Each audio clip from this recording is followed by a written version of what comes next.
क्या आपको भी लगता है कि आपके घर में पितृदोष चल रहा है, या फिर आपके घर में सुख शांति नहीं रहती, या फिर छोटी छोटी समस्याएं आपके जीवन में बनी रहती है, तो ये छोटा सा उपाय आप अपने रसोई घर में कर लीजिए।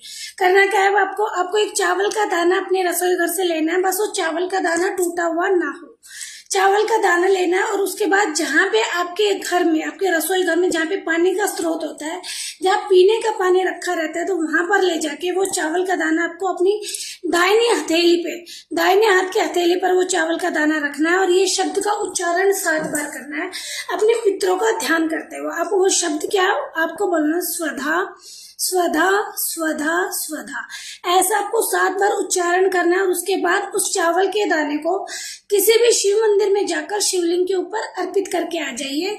ये छोटा सा उपाय आप कर लीजिए, आपके घर से पितृदोष की जो समस्या बनी हुई वो दूर हो जाएगी, पितरों का आशीर्वाद बनेगा और आपके घर में सुख शांति आएगी। नमस्कार, राधे राधे।